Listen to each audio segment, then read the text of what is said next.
Olá, queridos e queridas! Feliz Natal para você que está ouvindo esse episódio no dia 25 de dezembro. Esse é o podcast Entre Talheres, um podcast que fala sobre comida. Roda a vinheta. Bota um coisinho de Natal aí.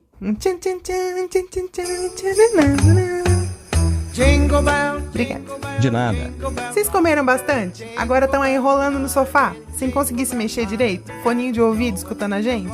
Ou pegaram leve? Eu quero saber. Entra lá nas nossas redes sociais, @podcast Entre Talheres e me conta. As ceias de final de ano são o auge da comilança. E aí sobra aquele monte de comida que a gente, lógico, morre de dó de jogar fora. Bom, pra começar, volta um pouco e escuta o episódio de congelamento, que lá tem várias dicas bacanas pra não desperdiçar comida. Aí você congelou aqueles restinhos da ceia, de preferência em porções individuais. Mas o que fazer com eles depois? Com um pouco de criatividade, você reaproveita toda essa comida em novas refeições. E hoje eu vou dar algumas ideias para você. Começando com as carnes. Pega aquelas lasquinhas que sobraram da assadeira, ou de desossar o peru e o frango. Ou ainda, se sobrou carne em fatias, você corta ela em cubinhos, refoga com cebola e tomate picados, pode colocar um pouquinho de cheiro verde e pronto, já tem uma refeiçãozinha gostosa e facinha ali. Você pode comer essa carne quentinha com arroz ou um purê de batatas, no macarrão, rechear uma panqueca, rechear uma torta de liquidificador ou fazer um belíssimo de um omelete. Pode também consumir a carne fria na salada ou num sanduíche. Aliás, sanduíche com fatia de carne da ceia gelada fica uma delícia. E já que a gente falou em purê, você pode fazer escondidinho com as lascas do frango, do chester ou do peru.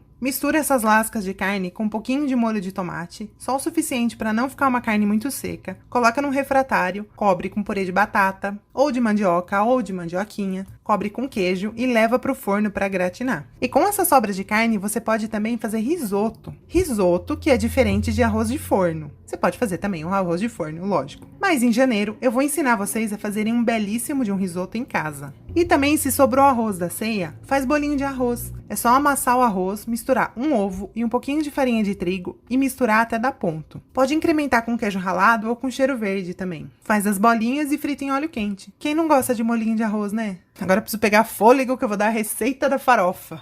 Aguenta aí. 2000 years later. E com as carnes que sobram da ceia, dá também para fazer uma belíssima de uma farofa. Farofa é um prato mágico que você pode fazer de absolutamente qualquer coisa que tiver na geladeira. Eu amo. Eu faço farofa de olho sem receita, mas a minha farofa é mais ou menos assim. Você refoga uma cebola cortada em cubinhos pequenos em um fio de azeite. Acrescenta uma xícara de legumes picados ou ralados, pode ser cenoura, ervilha, tomate, milho, uma mistura disso tudo. Não precisa ser uma xícara certinho, tá? É mais ou menos essa quantidade. Refoga, acrescenta uma xícara de proteína, que pode ser carne seca, linguiça, frango desfiado, tender picadinho, aquela casca do tender picada, bacon, panceta, ou até aquelas lascas do lombo ou da carne assada que sobram na assadeira quando você fatia. Fica muito bom.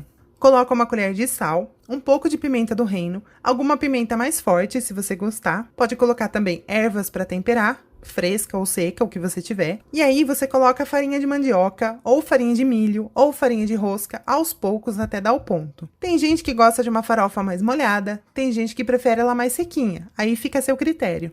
Em 5 minutos está pronta a farofa. E para dar uma crocância, você pode colocar no final umas castanhas, amendoim, nozes, amêndoas. É só picar, tostar numa frigideira seca, sem óleo, até começar a dourar e misturar na farofa pronta. Só não esquece que isso tudo que sobrou da ceia e foi congelado não pode mais ser recongelado. Por isso que é importante separar o que sobrou da ceia em porções individuais ou do tamanho que você vai consumir na sua casa em uma refeição. Assim descongela, usa e não desperdiça nada. Então, se você vai usar essas sobras na marmita, não tem jeito. Tem que preparar e levar para o trabalho no máximo no dia seguinte. Não dá para usar aquela dica de congelar várias marmitas prontas para facilitar a vida que eu dei lá no episódio de marmitas. Se sobrou panetone, que às vezes a gente compra, ganha, vem na cesta da firma, você pode congelar. Embrulha em plástico filme, coloca num saco plástico e congela mais ou menos por 1 mês. Para descongelar, é só deixar em temperatura ambiente. Eu gosto bastante de comer panetone ou chocotone tostadinho na frigideira. Atenção que eu vou dar a receita do meu panetone tostadinho. Pera aí. One eternity later.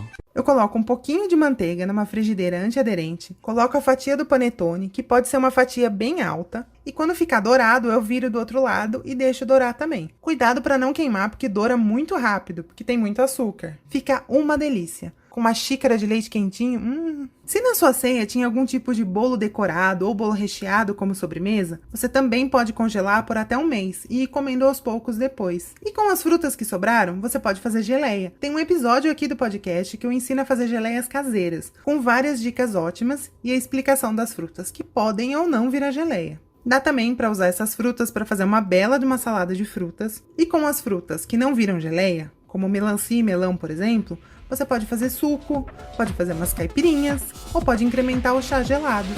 Só não pode jogar fruta fora porque estragou. Eu volto na próxima quarta, mas no sábado o Felipe tá por aqui com um episódio sobre comidas de Ano Novo. Você tem alguma tradição de Ano Novo? Come lentilha, evita frango porque cisca pra trás? Conta pra gente, @podcast Entre Talheres nas redes sociais. E eu tô no cozinhadakika.com.br, @cozinha da Kika nas redes sociais. Um beijo pra vocês!